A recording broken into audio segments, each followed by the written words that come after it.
remember going for jobs I had no business going for, and it was like 10 years minimum experience. And I was like, fuck it. Like, I have 4, but I've worked so hard, it's like 10 years. Hi. Hi, who's this?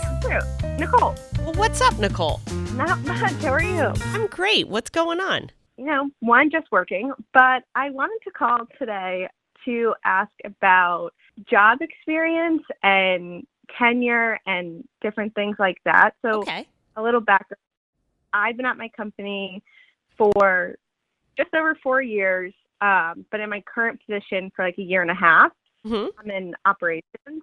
And, I always look at different jobs online. And one thing I've been noticing is I'm either like very overqualified for certain operations roles, but then I match, like 80% of another job, but I don't have like 5 years experience in operations, which seems to be like the minimum standard for every job that I'm looking at. Okay. So my question is, do I still toss my hat in the ring? Is it like not even worth applying? And how do you handle that? You 100% toss your hat in the ring. 100%. I remember going for jobs I had no business going for, and it was like 10 years minimum experience. And I was like, fuck it. Like, I have 4, but I've worked so hard, it's like 10 years.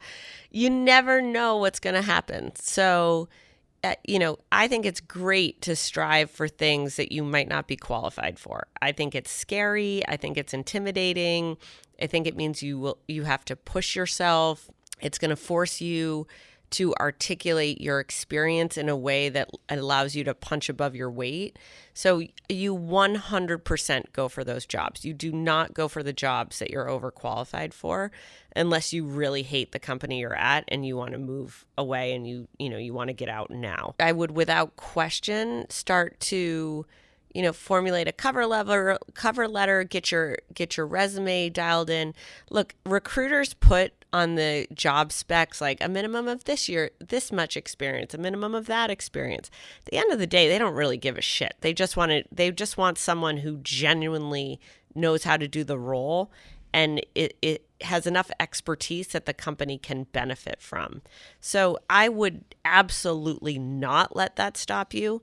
In fact, I would take that as a challenge to go get a job that wants more experience than you have. Okay, great.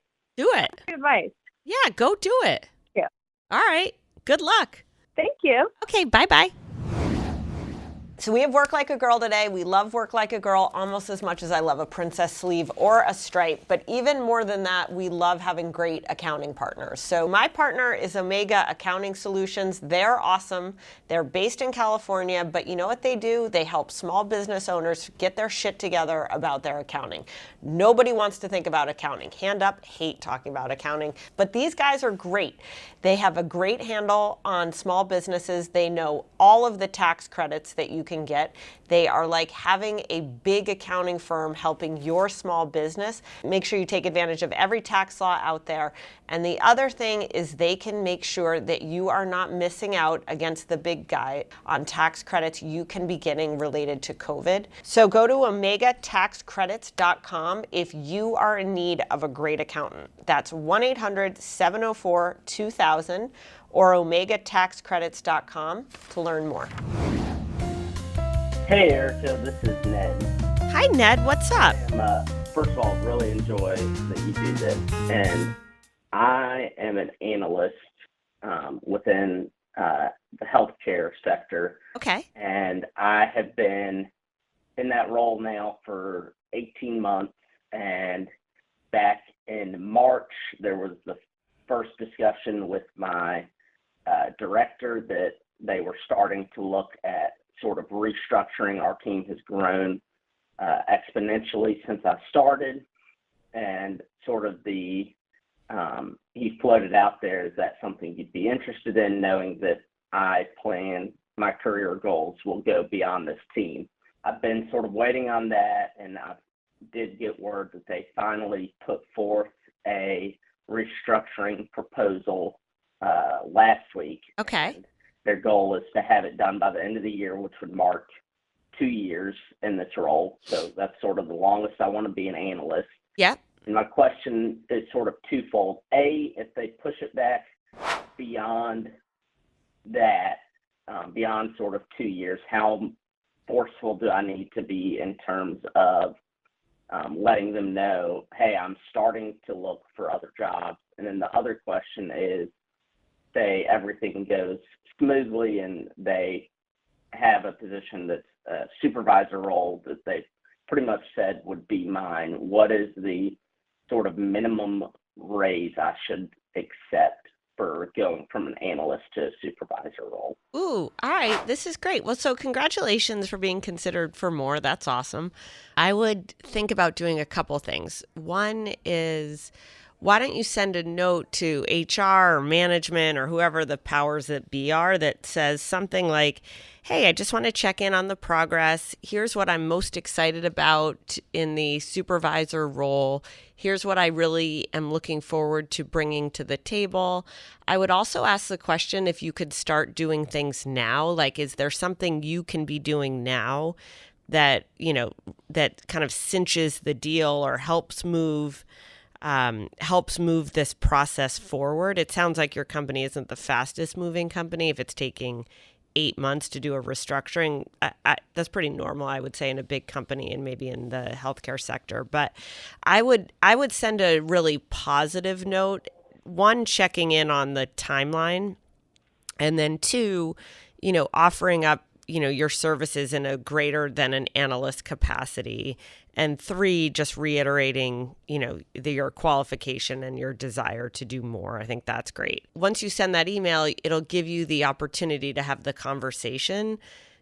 Sometimes email is really just a way to spark a conversation, but you should have the conversation on what's the realistic timeline. And in that case, I think you can be like, look, I'm a little bit antsy. I'll have been in the role 2 years come December. I'm very ambitious. I want to take the next step in my career. I want to do it here. But if it's not going to be something that's available here, I also, I want to be sure I understand that. So I think those are good things to prompt. In terms of a raise, like there's no like, ooh, when you get a raise from an analyst to a manager that you should be getting a 5% raise or a 7% raise or a 10% raise. There's no kind of like hard and fast rule on that. I think, what I would do is put a number in your head that's a reasonable expectation in terms of compensation growth. Think about what your raise was from this year to last year and make sure that you're seeing something that's bigger than that, because theoretically or presumably you would get a raise if you just stayed as an analyst. So I just would get a number in your head and start to think about what's a number that would make you feel good. What's a title that would make you feel good? And then just start to have the conversations from there. Awesome. Thank you so much. Is that helpful? Thank you for leaving a rating and review. Yeah. We're appreciative. Yeah. All right. Thanks for doing this. I love that you've done this sort of split off second podcast. Oh, awesome. Well, thank you for listening. Where are you calling from? New Orleans. New Orleans. I love that Southern accent. All right. Have a great day, Nick, okay? Thank you. All right. Bye-bye. Okay. Have a good one. Let's go. I'm never going to have a better call than this. Hello. Oh my gosh, I got picked. You cannot be a pushover. Nobody is going to respect you. We got to get going on that. Be comfortable when you're sick, that's creep. You're also stunting your life. I don't know if that was helpful.